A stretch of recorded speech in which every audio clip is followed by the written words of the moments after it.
Yeah. Assalamu alaikum wa rahmatullahi wa barakatuh. Alaikum salam wa rahmatullahi So, wa barakatuh. brother Zahir and brother Zain, who's going to start, inshallah? Tell us a very short summary. What brought you to Islam? What got your attention to it in the first place, inshallah ta'ala? Well, Yes. for me, it was the brotherhood and the unity and the discipline and the seriousness that is displayed in the peace of the brothers coming together and how serious they take it.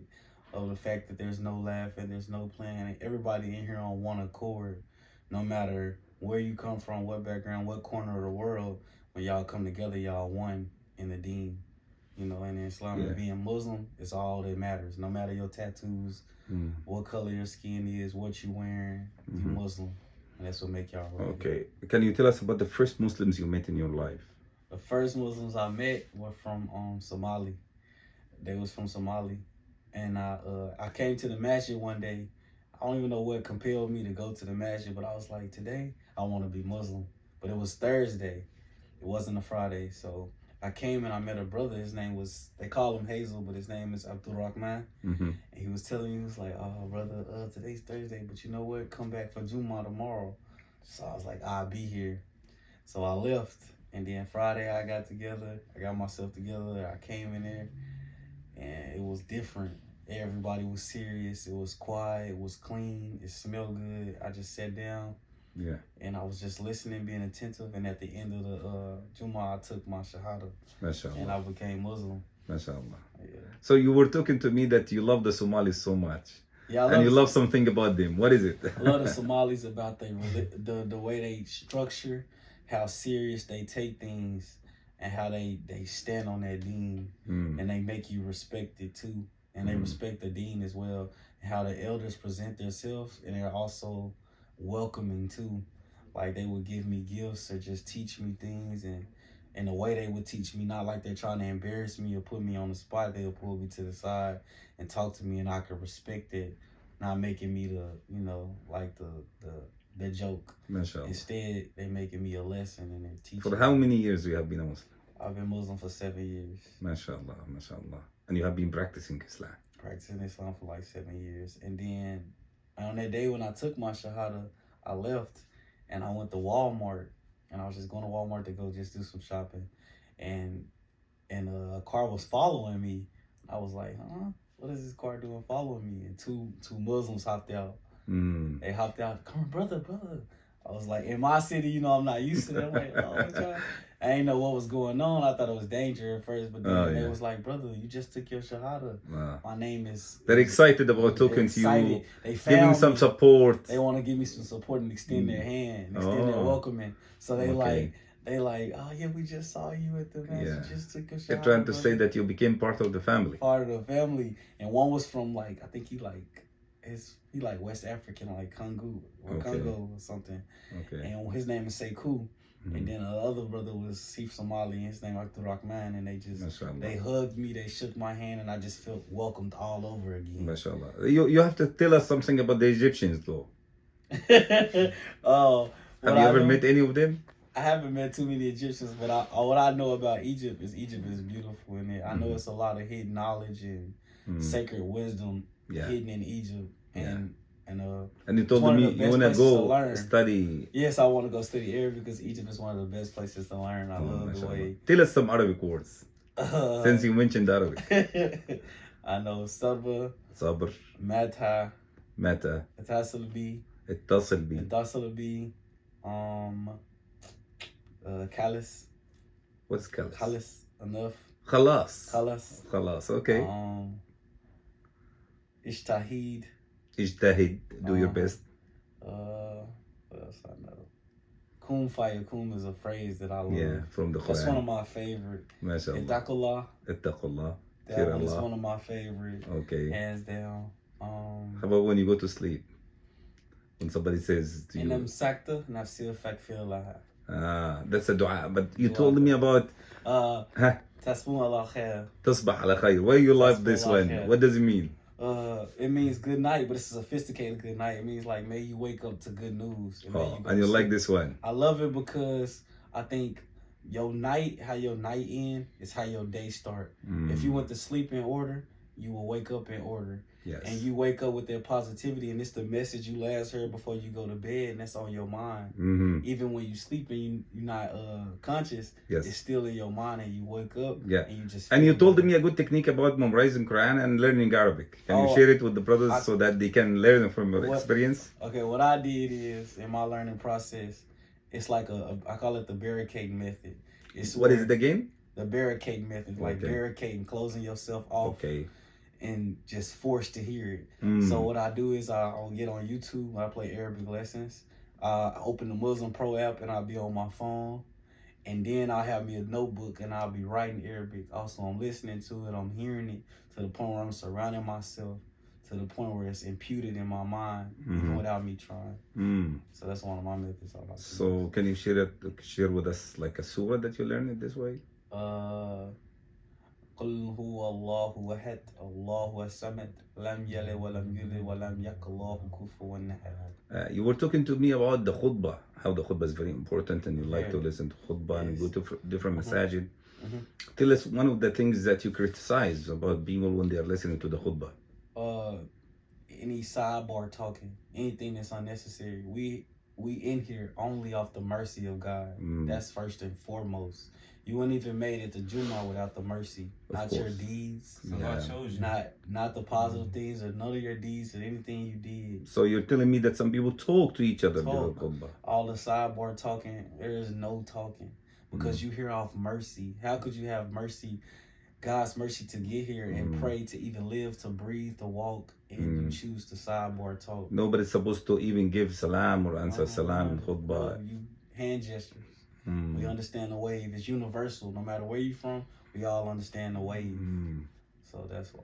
Okay, let us move to Brother Zion. You want to share anything with us on your own? We're not going to give you specific questions. I don't want to put you on the spot, but share with us anything you find interesting in your journey about Islam. You have been Muslim for a year and some days. You told me a few days ago you have been Muslim for a year now, right? You remember what month or the date? November the 3rd. November the 3rd, okay. Tell us something about this year in your life.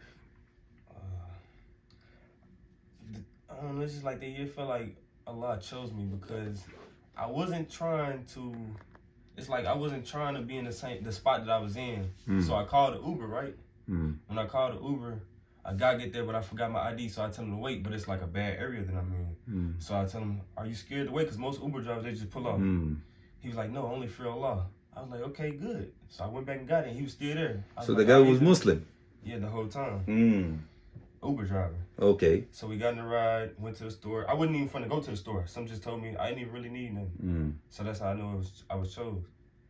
So we got in the car. He couldn't. He was talking, but I didn't understand nothing he said. Then I said, Allahu Akbar. And then after that, we understood everything each other said. He was like, what are you? If you said Allahu Akbar, I said, at heart, I'm a Muslim. He was like, have you took your shahada? I was like, no, what's that? He was like, man, you need to take your shahada. It was a Thursday. He said, tomorrow is Juma. I'll come and get you. I was like, do I have to pay because you're an Uber driver? He was like, no, I'll come get you. Be ready at 1:15. Was it the guy who brought you the first time? I think he's Pakistani or something like this, from Pakistan. Yeah. Oh, yeah. Oh, okay. So, the next day, he told me to take his number. So I took his number, called him around like 1:15. Well, he picked me up at 1:15 on the spot. I called him a little before, and he was like, he was there to pick me up at the time, the exact time that he said he was gonna be there to pick me up. And we came to ICLR, and I took my shahada. Alhamdulillah. Alhamdulillah. But one of the things that made me want to become a Muslim is how sharp Muslims are in the mind. To me, I feel like they're more sharp, like can think straight, focused, real focused. Yeah. Like the way they put the words into sentences and stuff, like it's real sharp to me. And it, like the comeback, like how they come back, they always like they know exactly what to say after you say something to them. Like it's not no waiting around or nothing. They got something. They say something right back to you, and it makes sense. And where do you think they get this from? Not doing drugs, no alcohol, the things that's prohibited, and then praying. I feel like praying help it too because you concentrate on your salah and you making yourself like you focus, you're connected with Allah all the time and you're focused. Yeah. And you kind of know why you are here in this world. What is the purpose? Yeah. And then it give you like more like, you know how some people wake up and they feel like they don't have nothing to do. Yeah. I feel like being a Muslim, you have something to do. It's like you have something to live for. Because you have obligations. Like one of them is seeking knowledge. True. So every day you gotta wake up. You got an obligation to honor your mother, like be there for your mother and father and stuff. And Yeah. you know your family. How your family reacted to you being a Muslim? Did they accept it in the beginning or went against it? They accepted it. They felt like it was best for me. They with me Whatever is good for you. Whatever was the best for me. Alhamdulillah. They knew it was the best for me. Alhamdulillah. How about you, brother? How the family reacted to you being a Muslim? Well, my family ain't really have too much to say. But in the end, I've been chosen. Once I hear the call, it's nothing that no one else can say because I heard the call personally. And you have been a Muslim for 7 years, you said? Yes, sir. You accepted Islam when you were 19, you said? MashaAllah. Yes, sir. I'm 25 now.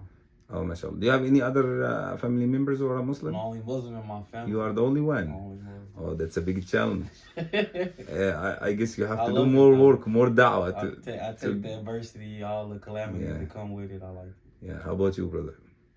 About like...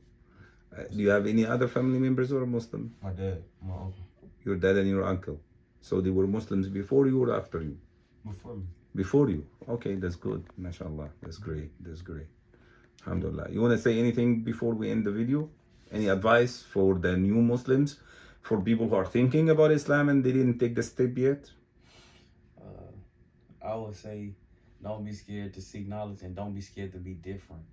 I think we're living in a time where being different is becoming a lower commodity. Like people scared to be different. It's okay to be different and seek out the norm and come out the norm. It's okay to unlearn, to relearn again. And I think that's the most important part. And one of the most beautiful things that I would say, especially since I'm a man myself, that I love dearly is to call you my brother. I must want the same thing I want for myself that I want for you. And I think that's one of the most beautiful things. That's so deep. How about you, brother? Me, I would say stop having fear for the other Muslims and actually come see what we really like. Yeah. Because I feel like most people, some of them fear us. So, because of the media, exactly. Because they don't know that much about Muslims. It could be any of these. They paint these. a picture of us. Yeah. Western. A negative narrative. I feel like they do this to turn people away from Islam. Because the Quran's told about the people who will try to turn people against Islam. But Islam will rise. And they love to say how Islam came last. Everything last must come first. Yes, mashallah. That's so deep. Jazakumullah khair, brothers. That was so beneficial. And hopefully, inshallah, a lot of people get inspired by this little talk, inshallah. And may Allah reward you the best for that. Jazakumullah khair. Wa iyyakum. Assalamu alaikum wa rahmatullah.